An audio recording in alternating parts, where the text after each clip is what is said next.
Now that we have that done, we can model the last of the glue tabs. And before that, let's go ahead and clean up our scene here. We'll select all those previous parts that we had, the mesh items, as our sides. Just hit the delete key. Yes, we want to delete them all. That's fine. Okay, now we can activate our exploded morph. And we want to create some glue tabs for the top and the bottom where they connect to the front centerpiece. Alright, so let's make this symmetrical. Let's go 3 polys from the left and right. So let's see, yeah, that one there. And we'll select the 2 edges here that are on the edge and the one that tightens that edge. We'll just select the whole polygon because we're going to move it. And we'll do the same for the opposite side. And now let's grab the similar ones from the bottom. Let's just make sure we have the right one selected. There should be a space of 4 polygons between it. Yep, okay. Alright, and then 3 from this side. And 4 polys over, right there. Let's deactivate that morph just to make absolutely certain that it lines up. And it does. Okay. So with that morph map off, we want to move those polygons back on the Z. So negative 0.1, which will give us 1 millimeter toward the back. Alright. And let's activate that morph map again.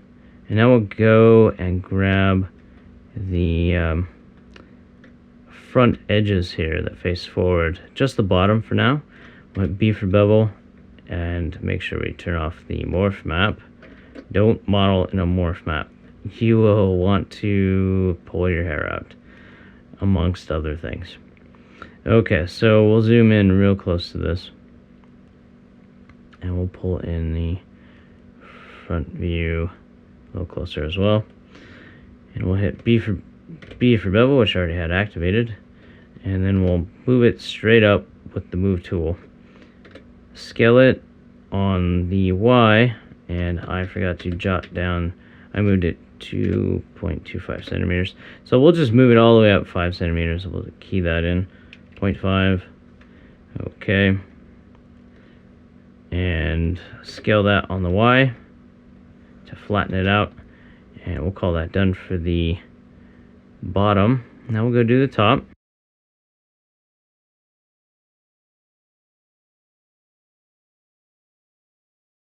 Turn the morph map off. Bring it into view. B for bevel.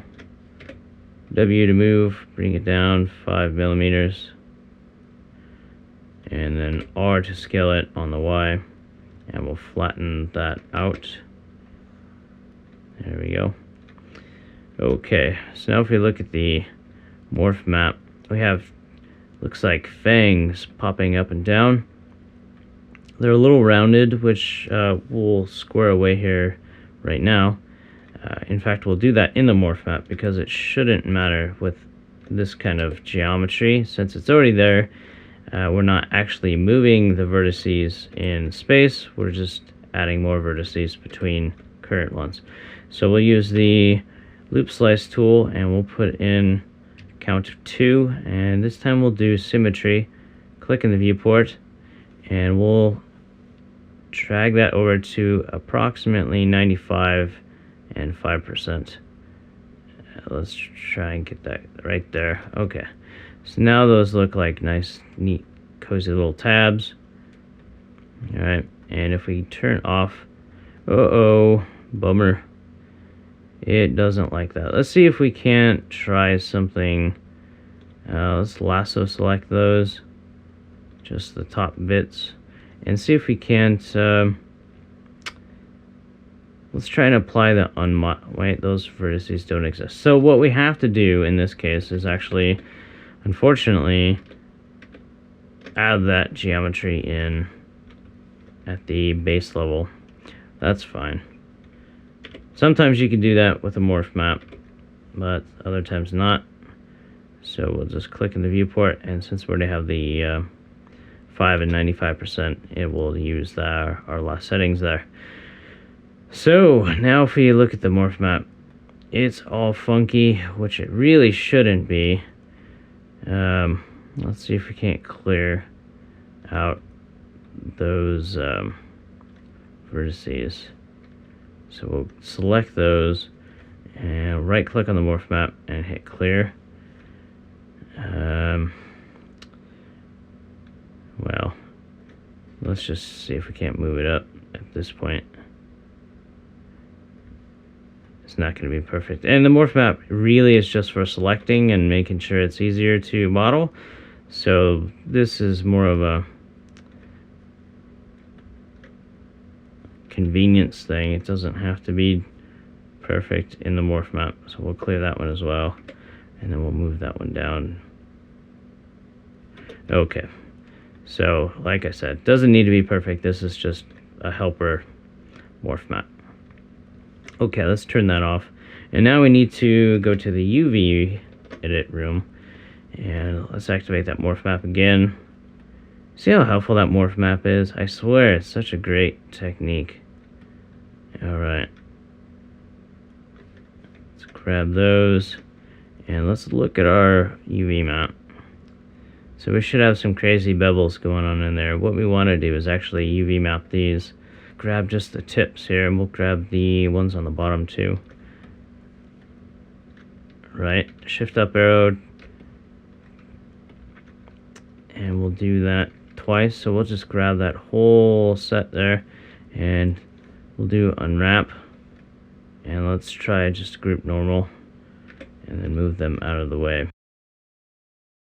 Okay, let's hit 0 to maximize this viewport. Grab the island edges, just double click on them. It should select the entire edge.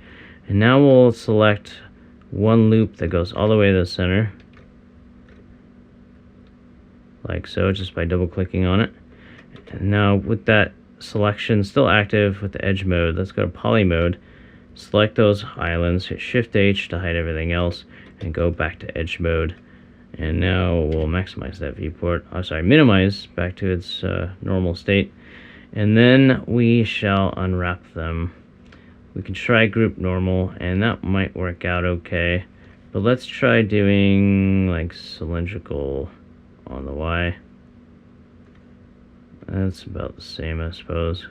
That was much better. So we'll go with cylindrical on the Z. And it looks like we really only have to edit a couple of vertices. We'll pull those out to the right, and we'll call that good for those islands.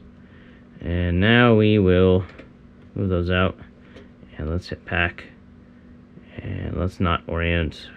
Again, 5% gap, and lock stacked. Hit OK, and that just puts those right in there. Alright, let's take a look at the item here without the UV room. Let's look at it in the model room. Just a quick glance and make sure everything is good. And I'm gonna say that's looking pretty square to me. Hey-yo, a square box with a round front. Terrible joke.